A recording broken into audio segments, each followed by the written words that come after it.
Yo,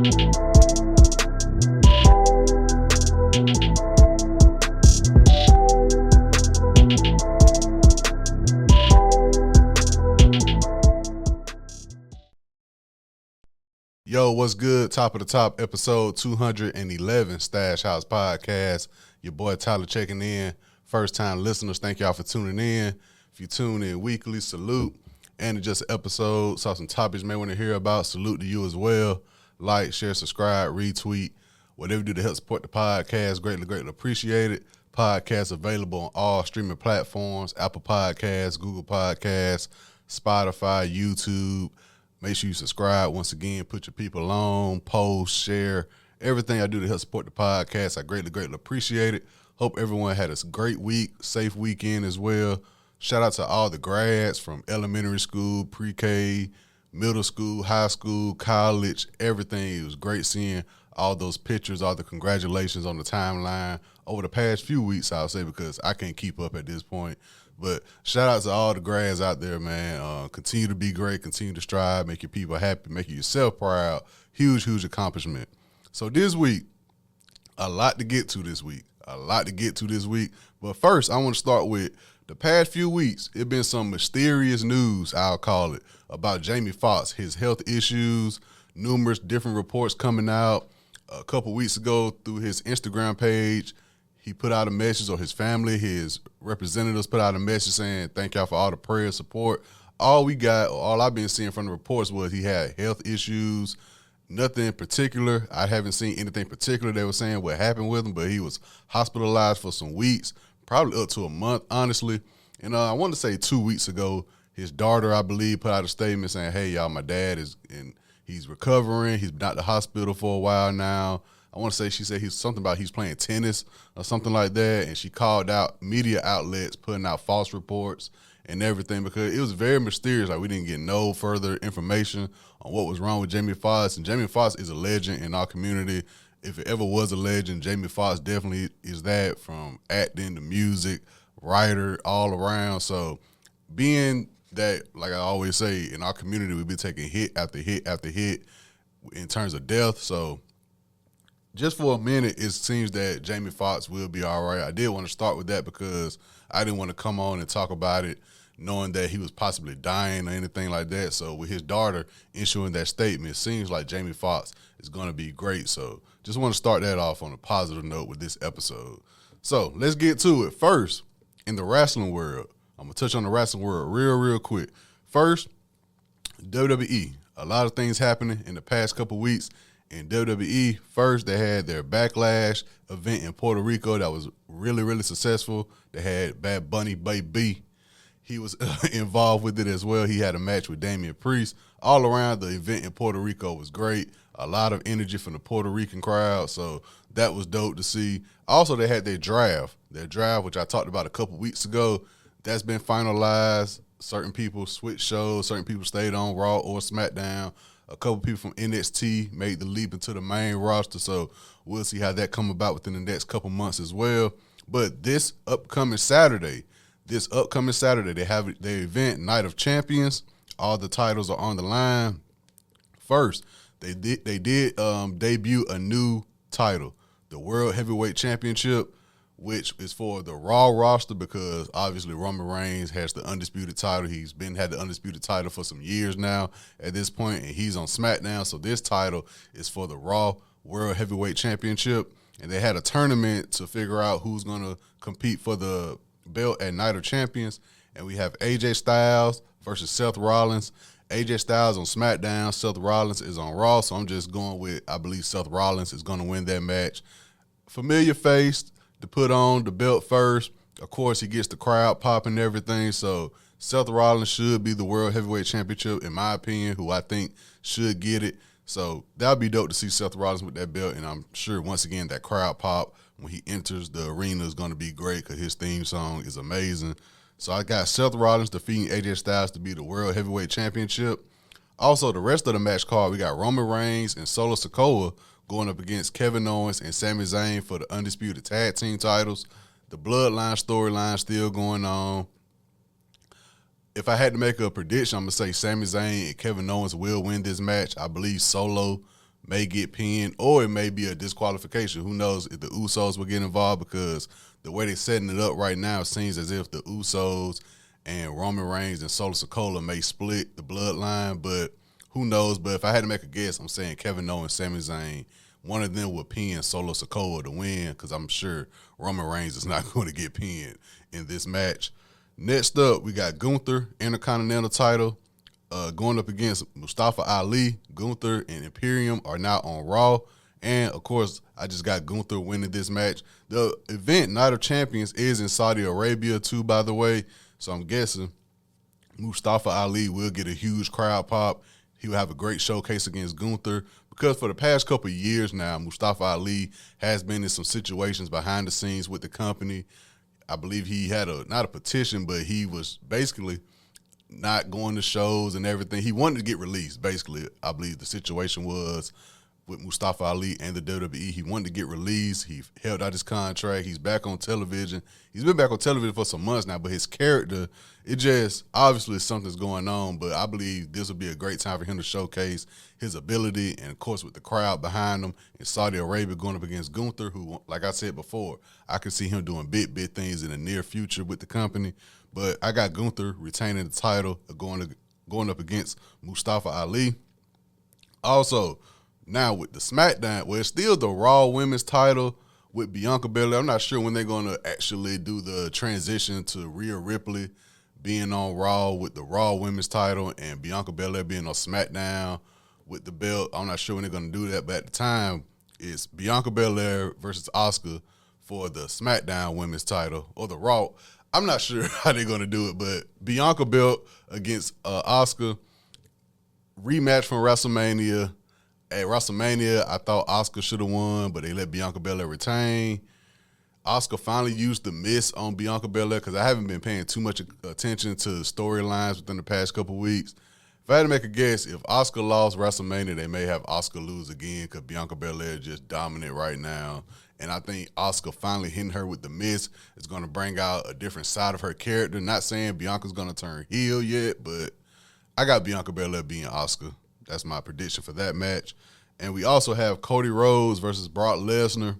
I like how they're doing Cody Rhodes. I feel like they should have did this before WrestleMania, but of course, like I said, during my WrestleMania recap, a lot of people had Cody winning the belt, but now it's like probably, at the time, it seems a rise back to the World Heavyweight title picture, but with him being on Raw and Roman being on SmackDown, we'll just take it month by month. I'm not going to say they're going to have Cody do something to where by the time SummerSlam comes, he's challenging Roman again, or by the time Royal Rumble come around, he's going to win the Royal Rumble 2 years in a row. I'm not going to say that just yet. I'm not mad at them putting Brock Lesnar in front of him first. The match at Backlash could have ended better, in my opinion. It was a good match. It was a Brock Lesnar match. You know, we had some bloodshed as well. But the ending of it was so trash to me. I was like, okay, I'm not mad at them doing this rematch here to make up for that lackluster finish to the match at Backlash. But had to make a prediction. I would like to see Cody Brock go for 3. They had the match at Backlash. They have the match here at Night of Champions. I would love for them to go to 3 matches, because that's how Cody came back in the company with 3 matches against Seth Rollins. So just to jump off the ledge, I'm going to say I got Brock Lesnar beating Cody in this match, but I wouldn't be shocked if Cody wins. And last thing with the WWE, the women's tag team title had to be relinquished from Liv Morgan and Raquel Rodriguez, because Liv Morgan suffered an injury. So they saying on May 29th on Raw, they will crown a new women's tag team champion. If I had to make a guess, I'm going to say Ronda Rousey and Shayna Baszler will win that match. So that's what I got for WWE Night of Champions coming this Saturday. My predictions, once again, World Heavyweight Championship match, I got Seth Rollins defeating AJ Styles. I have Sammy and KO defeating Roman Reigns and Solo Sikoa. I have Gunther defeating Mustafa Ali. I have Bianca Belair defeating Asuka. And I have Brock Lesnar defeating Cody Rhodes. Now, to the other wrestling company, AEW, All Elite Wrestling, they made an announcement. They have a new show coming out June 17th on Saturdays, starting June 17th, called Collision. I'm happy about it. for the past however many months or years they had Dynamite on Wednesdays, Rampage on Fridays. And the only thing with Rampage, the scheduling sometimes be off because you got other sports on TNT or TBS coming on, so their scheduling been off. So now with this Saturday show, I think it'll be great. If they're having this Saturday show, they're saying it's 2 hours. Collision will be 2 hours on Saturdays. So that means you can get rid of Rampage. In my opinion, get rid of all these other YouTube wrestling shows, the AEW Dark, the AEW Pre-Dark show. Just have Dynamite. You got Being the Elite, the YouTube vlog series, and now you got Collision on Saturdays, which is also 2 hours, like I said. So I think it'll cut some fat off the AEW roster, which I feel not a bad thing. It's a lot of things. Like, you go to AEW Dark on YouTube, it's some people you never see on Dynamite or Rampage. It's some people you saw on Dynamite, but now they're on Dark. It's just a lot of commotion going on. I think with this Collision show, it'll bring some type of structure to the roster, so I'm not mad at that. And also, in terms of Collision, June 17th, is rumors that CM Punk will return as well. CM Punk, he's been out of, I'll say, the AEW spotlight because there's been reports of him being backstage at the Chicago show, the WWE Chicago show, and different events, but he's been out the AEW light since the backstage situation with the Elite. So it's rumors that he's going to come back and he's going to be the face of this Collision show. I like to see it. I believe as wrestling fans, we can admit CM Punk has his ego issues, but man, when he comes out and you see the emotion on certain crowd members' face, especially in Chicago, you can't deny the impact he had on the wrestling community within the past 10, 15 years. You cannot deny that. So if he does come back, hopefully it'll run smooth. His ego is still his ego, though, so we'll see how it goes.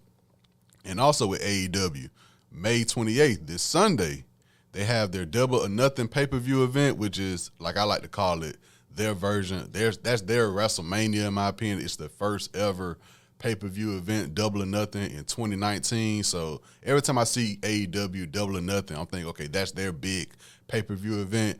And like I said, with the playoffs going on, I haven't been that in tune with wrestling, but thankfully for social media, you can keep up with what you need to keep up with. But in terms of Double or Nothing, the only matches I know of right now that I've, be like, okay, if I were to watch the event, these are the only matches I really want to tune into. We have the Elite versus the Blackpool Combat Club. That's going to be a great match. And you got the World Heavyweight title match with MJF, Sammy Guevara, Jungle Boy Jack Perry, and Darby Allin, who they call those four guys the four pillars of AEW. So that's all I got for Double or Nothing, honestly, those two matches. I'm sure I'm missing a gang of matches because Double or Nothing is probably going to have about 11, 12 matches knowing how AEW operate. But in terms of the wrestling world, for me, I have not been that tuned in terms of watching it on television because the NBA playoffs are taking place. But like I said before, thankfully for social media, I've been able to keep up with everything I need to keep up with.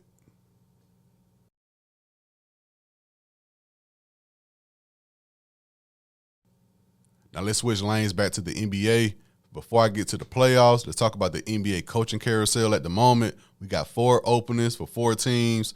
2 of these teams are past champions, and 2 other teams are championship contending teams, if you want to say.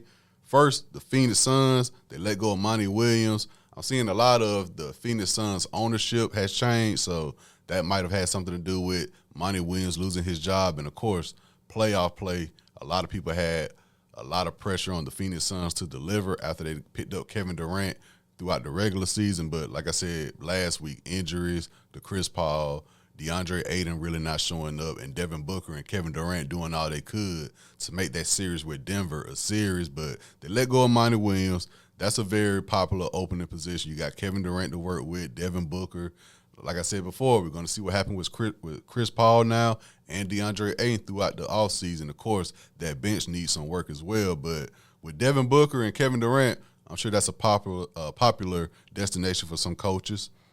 The Milwaukee Bucks, they let go of Mike Budenholzer.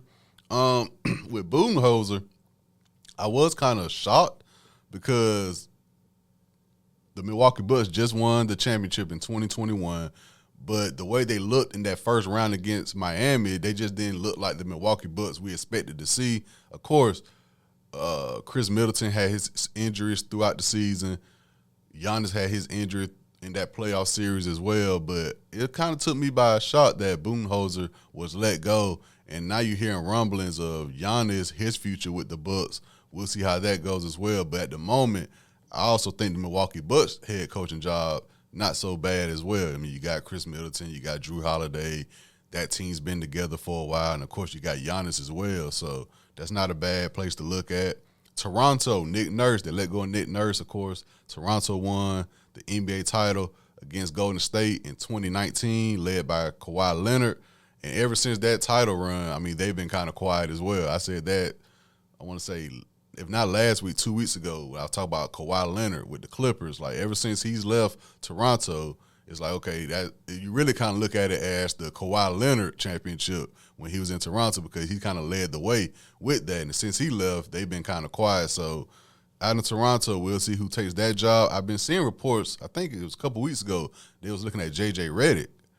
You know, he works with ESPN now, so I wouldn't be mad at that. See a former player, J.J. Redick, who's been around the league for a while, played at Duke, multiple teams in the NBA throughout his career. So, I mean, if J.J. Redick take that job, if he's being interviewed for it, he's offered the position and accepted, I like to see how that works out for him. In Philadelphia, 76ers, they let go of Doc Rivers after the Game 7 loss against the Boston Celtics. And once again, I told y'all, James Harden was not going to show up that Game 7. Nobody from Philly showed up really that Game 7.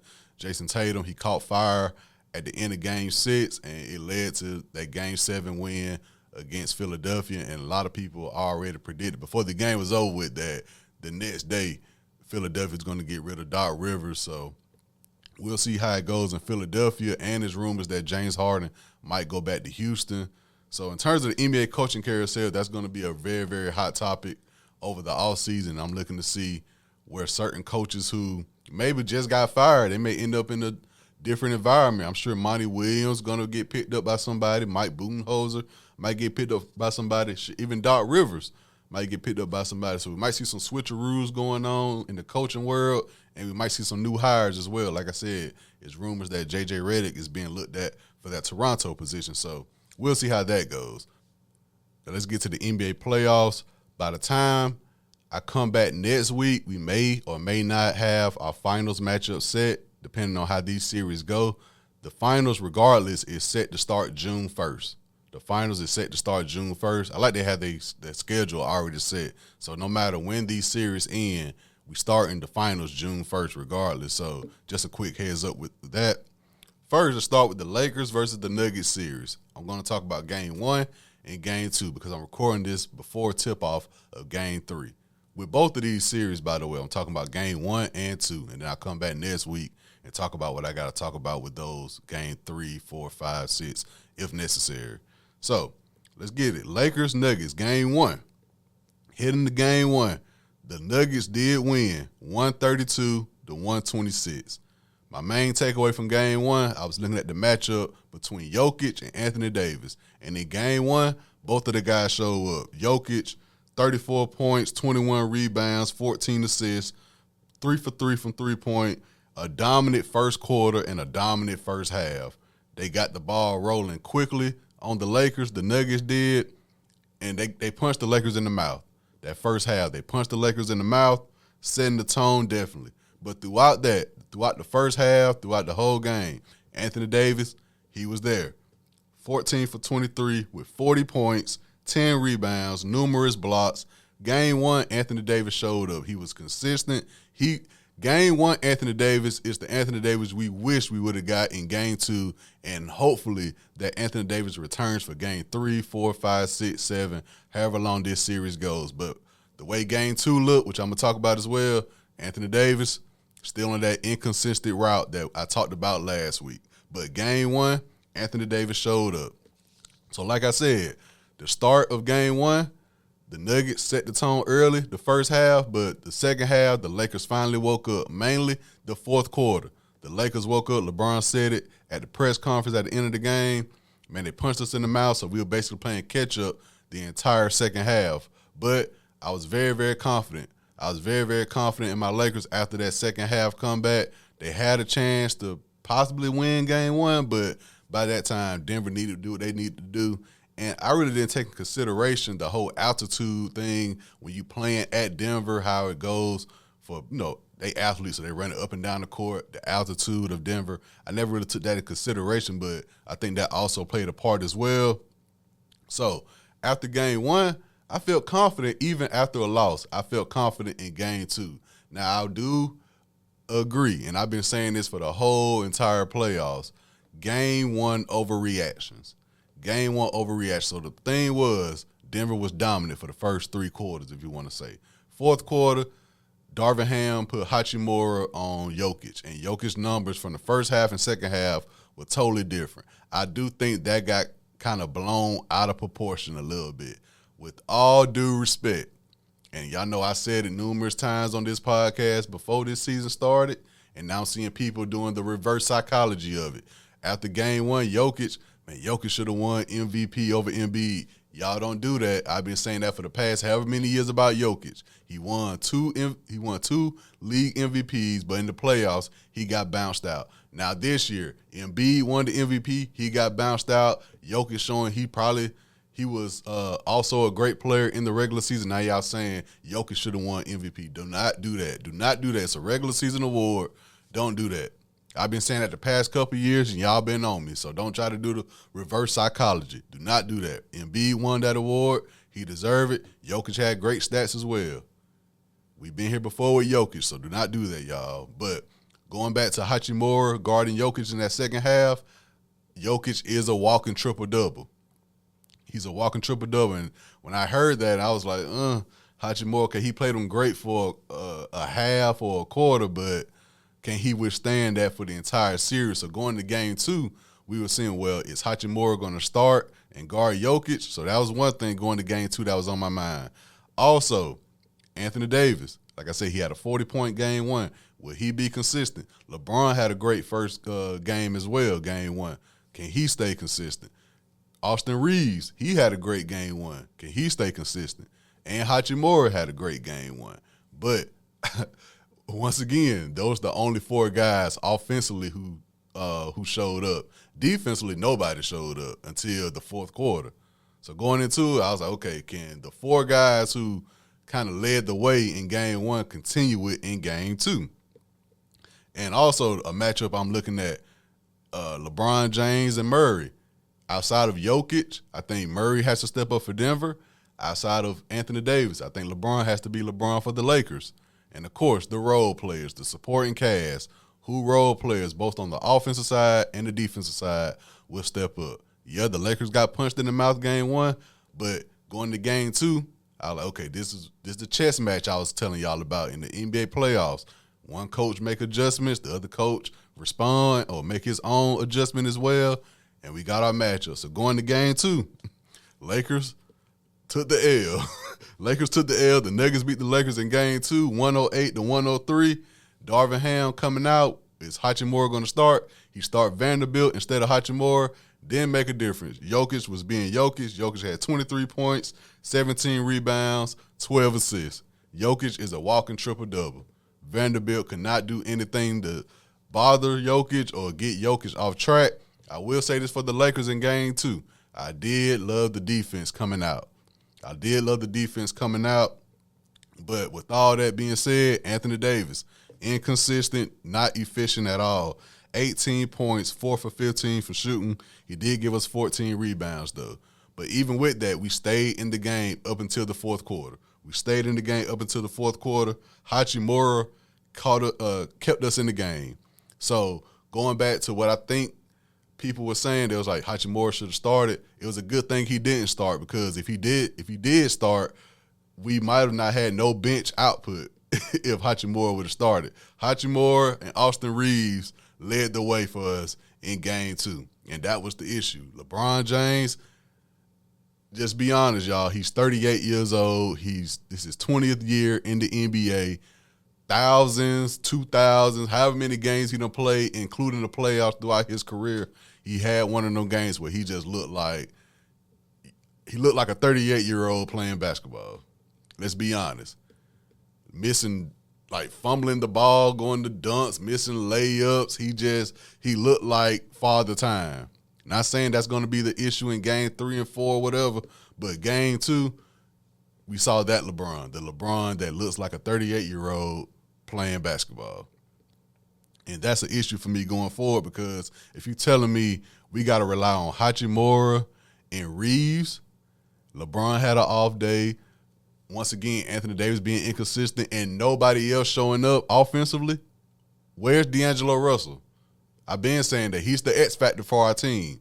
If D'Angelo Russell can give us 20 to 30 points, we'll be fine. But D'Angelo Russell, he's shying away from the moment. He'll give you a couple shots to start the game, but throughout the duration of the game, he's nowhere to be found. Dennis Schroeder is there for mostly defensive purposes now. Now we down 2-0. What else happened in game 2? That fourth quarter. We played great up to that fourth quarter. Offensively, we settled for threes. Offensively, we settled for threes, and the worst part about settling for threes, of course, when you miss, that's horrible, but it's even worse when the other team is making threes. Murray caught fire, and I said it last week, Murray's whole mission in these playoffs is to show people what I did in the bubble is not because we was in the bubble. This is my game. I can really hoop. Murray, 37 points. 23 of those points came in the fourth quarter. The Lakers altogether had 24 points in the fourth quarter.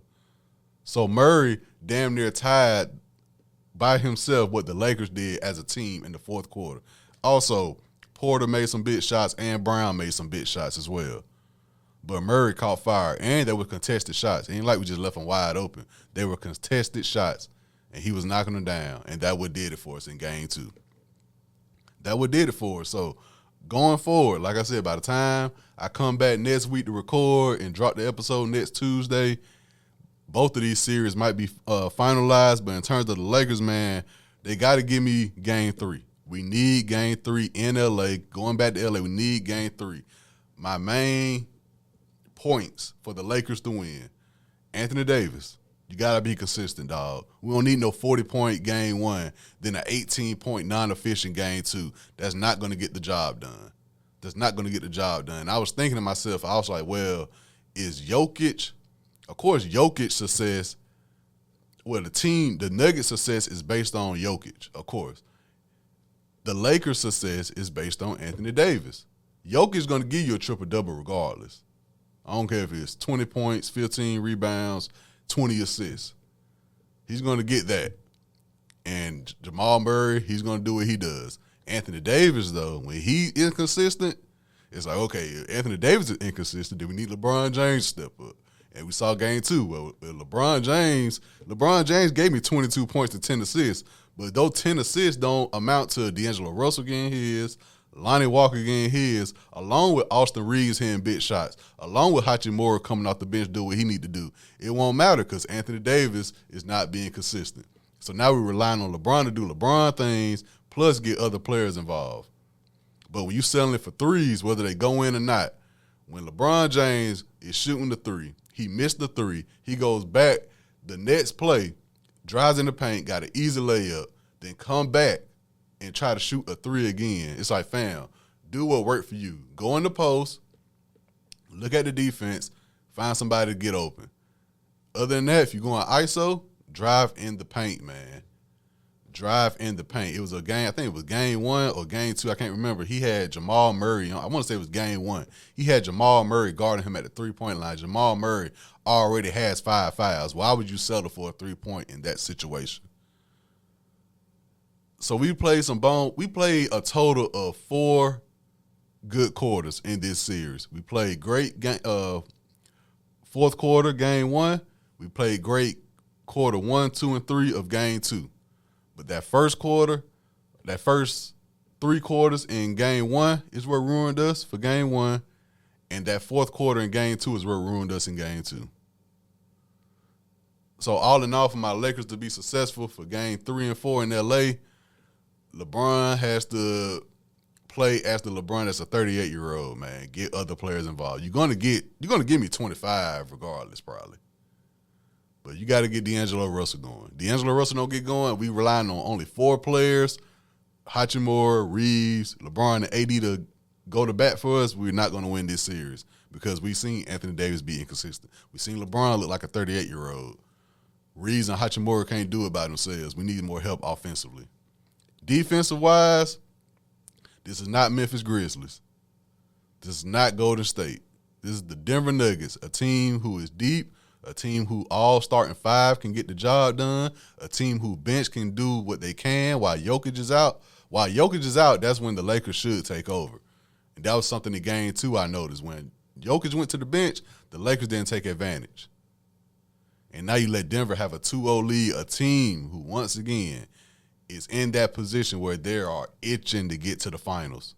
That's the knock on the organization for the past however many years, especially now with Jokic being a 2-time MVP. They have yet to make it to the finals.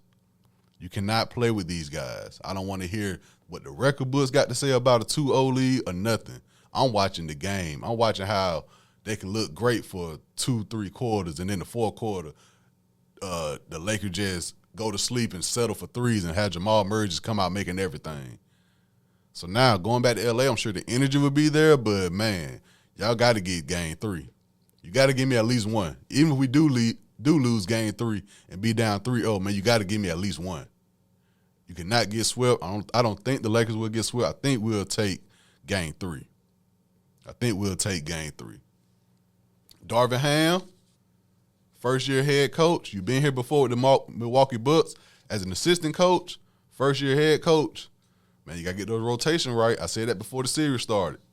Got to get those rotations right. Vanderbilt, if you're going to start and guard Jokic, at least try to do something. I don't know what it is with Jokic, man. People were saying when the game was going on, this is what you want Jokic to do, to score. I don't want Jokic to score. I don't want Jokic to get rebounds. I don't want Jokic to get assists. I would love for Jokic to have a 12-8-4 game. It's just not going to happen. Bruh is a walking triple-double. So you got to do what you can. Anthony Davis, you got to get back on track. I said it last episode. I don't need this Game 1, you great. Game 2, you bad. Game 3, you great. It's not going to get the job done. It's not. So Lakers, I still got my Lakers in 6. So that means I need Lakers to win 4 in a row. So hopefully next week I come in here, I got great news for y'all. But at the time, we are down 2-0 to the Denver Nuggets. The Nuggets are doing what they're supposed to do. Now let's look at the Eastern Conference Finals. At the moment, the Miami Heat are up 2-0 on the Boston Celtics. I did also have the Celtics win this series in 6, but I think Miami will make it tough, and that's definitely the case right now. Miami has taken the first 2 games in Boston against the Celtics, led by Jimmy Butler.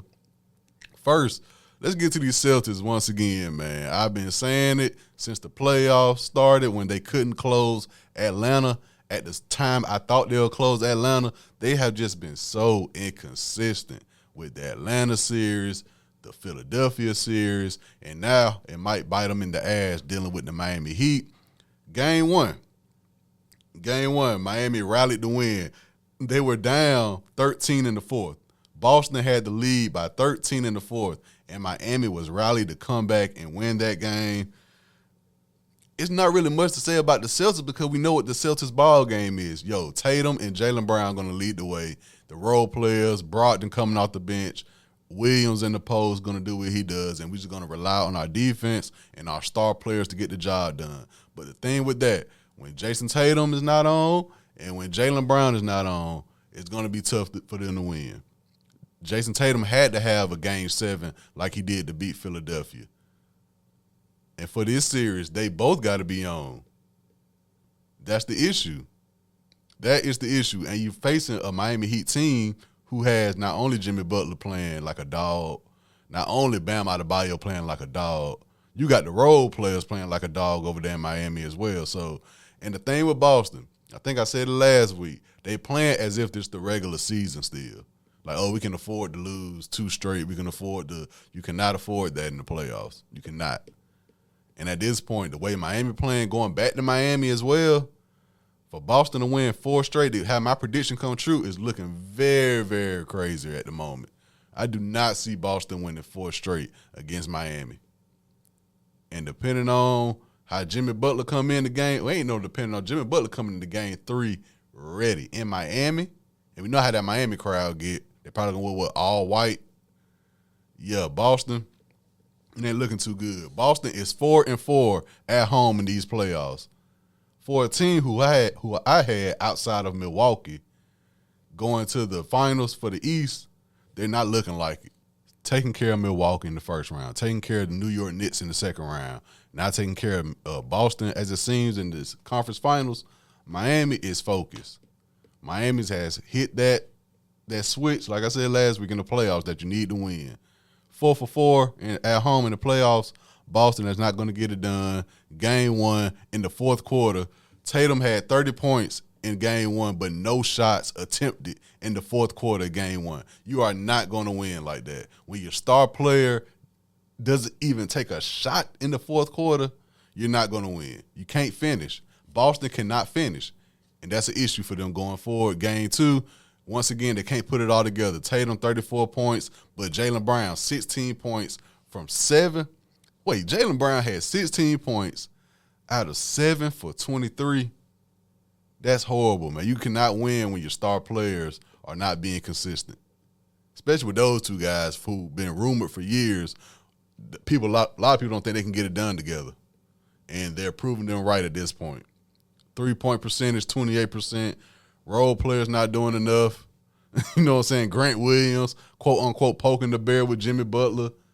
That incited another run for the Miami Heat in game 2.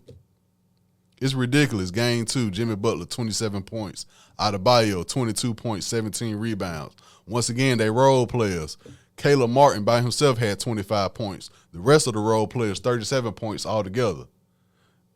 I mean, it's a tipping scale. When one team is clearly, they star players are stepping up, they role players are stepping up, and obviously Eric Spoelstra is out coaching the Boston Celtics coaching staff by himself. When your coaching staff is on point, when your star player is on point, and when your role player is on point, it equals success. So Boston, going back to Miami, they got to look like the Boston from the regular season. Not even playoff Boston. They got to look like the Boston from the regular season.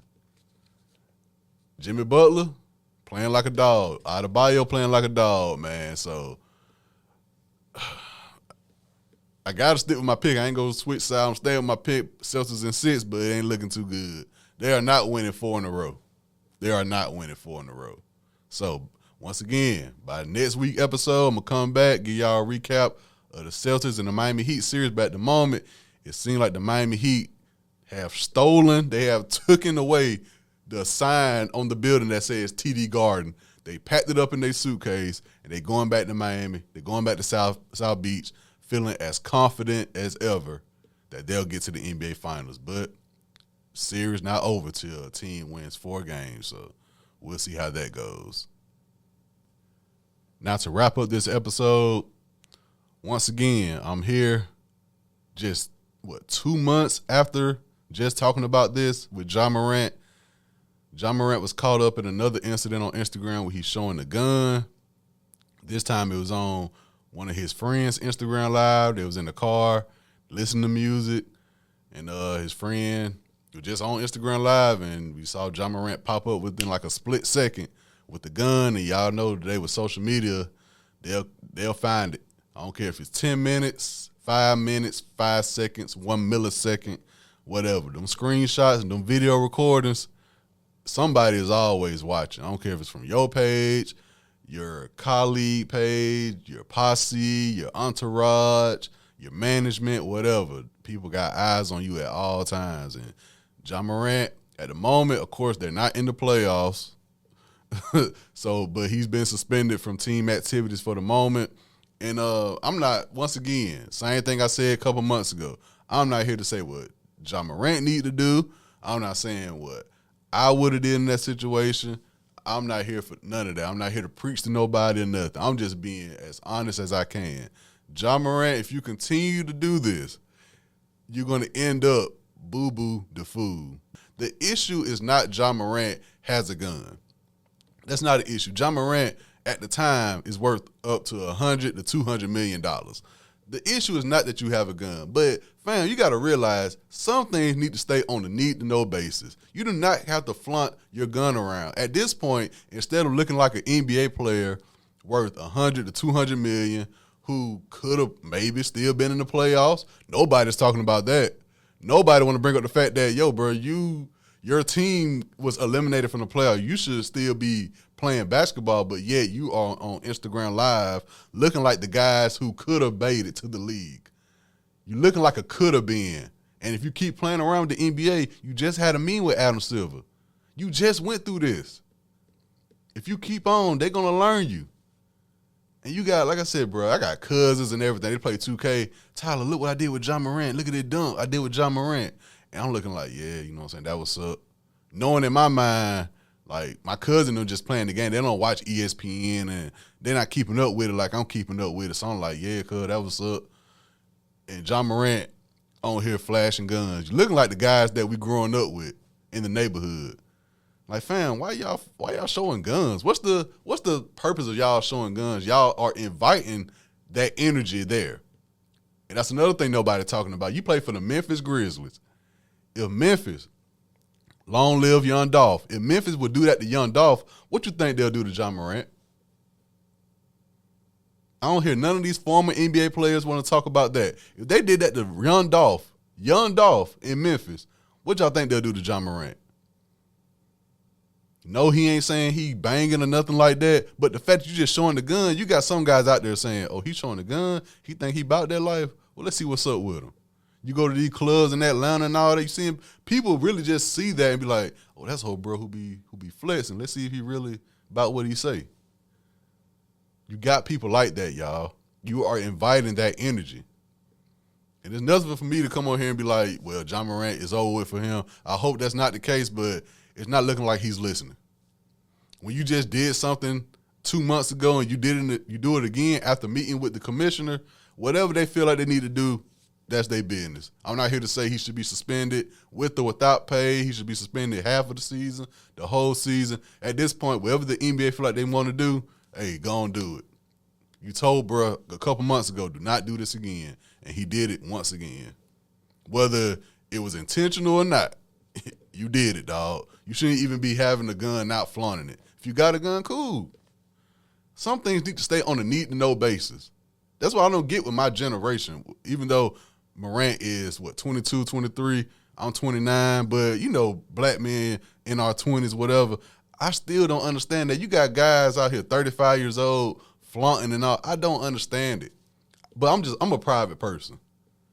That's just me. I never was into the showing up with 5 chains on, a watch, a iced out bracelet, Versace. That's never me. So I come with a plain T-shirt on, some jeans, some nice shoes that clean, smell good, a little money in my pocket. I attract women with my voice, what I say. I don't need all this macho man stuff to, And I don't think they're doing it for the women. That's the weird part when y'all show guns. Y'all ain't even doing it for the women, and y'all doing it for dudes. So I'm not here to say anything about John Morant. Whatever happens, what happens. It ain't like you even wait till you won a championship to be like, hey, I won a championship. Fuck all y'all. I told y'all I'll do it. I would have been like, all right, cool. If you would have won the championship, if John Morant would have won the championship, he had the Larry O'Brien trophy on Instagram with a gun flashing it, I'd have been like, hey, all right, cool. You got the job done. You sticking to your script. You doing your job, at least. But, man, you just roaming around these streets, man. All right. We know what come with that. We know that energy that you inviting in when you do that. And you got people bringing up past NBA players and, they didn't have social media. That's the thing, y'all. Social media is making it a lot tougher out here for us to move around. That's the purpose. That's why I hate posting. I don't post. Like, if I post where I'm at, cool. I post where I'm at. But I'm never posting 5,000 videos on my story like, yeah, we out here, you know what I'm saying, pull up. You never see me do that. If I even post. Social media, it was cool 10 years ago. You can post little things like, yo, I'm at Subway getting something to eat. You could post. It was a time on social media where you can post stuff like that. Yo, I'm chilling over such and such house. We chilling. We looking for a mood tonight. But nowadays, man, you got to be secretive with that shit. You got to have people on a need-to-know basis. So Ja, he's young. I get it. He's young. Once again, like I said before, he's a young guy, $100 million, $200 million in his pocket. You're gonna do stupid stuff, but man, it's a level to stupidity. And at the moment, you are on the level of boo-boo the damn fool. Ja Morant, if you finesse yourself, if you play yourself out of $100 to $200 million, oh man, I'm gonna hate to see it, but in 10, 15 years, my cousins, the same cousins I got that playing with you on 2K when they asked Tyler, what happened to Ja Morant? I'm like, cuz, that was the dumbest, one of the dumbest athletes ever in our generation. If you continue down this path, that's what's gonna happen. And all these folks trying to make sense of, once again, it's not the fact that he has a gun. It's the fact that you are flaunting it on Instagram Live once the NBA commission told you not to. Break the rules if you want to. Dwight Howard, we say what we want to say about Dwight Howard. When he talking about, hey, y'all come over here in China and play with me. That's where you're going to be heading. If they even allow you for that, because you showing guns, so they might not even let you in the overseas league. Keep on playing with them folks, man.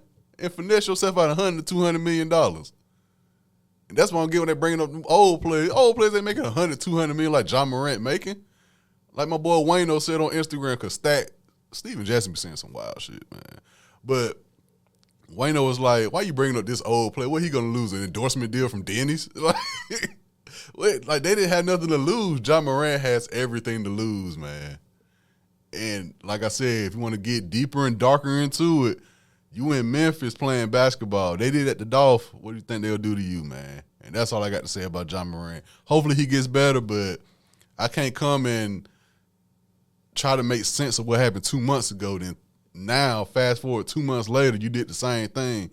Hey, man, what happened to you happened to you. Ain't nothing Tyler can do about it. If you want to come on Stash House Podcast and talk about it, my door is always open, Ja Morant. But until then, hey, man, you got to get your life together, dog. Keep people on the need to know basis. You got to grow up quick. But LeBron, I think Amari Stoudemire, Kobe came straight out of high school. They had to grow up quick, man. They were younger than you. You got to grow up quick.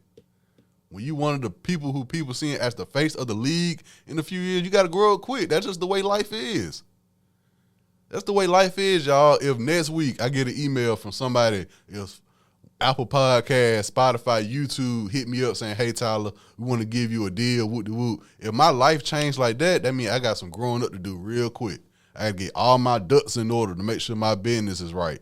I don't got time to be going out downtown and all the other clubs to be like, yeah, I did it. I ain't doing all. You got to keep people on a need to know basis. You got to keep things on the low. You got to keep things on the low, dog. If you got a gun, good, congratulations. Don't flaunt it on Instagram, Ja Morant. But that's all I got to say, because if y'all keep me going with Ja Morant, I'll be here all day. But thank y'all for tuning in. This was episode 211 of Stash House Podcast. Make sure you guys go out. Have a great work week. Once again, shout out to all the grads. Once again, parents, make sure y'all got something lined up for these kids. Young adults lining up for the summer trips and everything. Make sure y'all got all y'all ducks in order. Be safe. Enjoy yourselves. Be aware of y'all surroundings. Be aware if you in there with a group. Make sure the group stays together, because, you know, it's a crazy world out here. Keep me in your prayers. I'll do the same for y'all. Salute.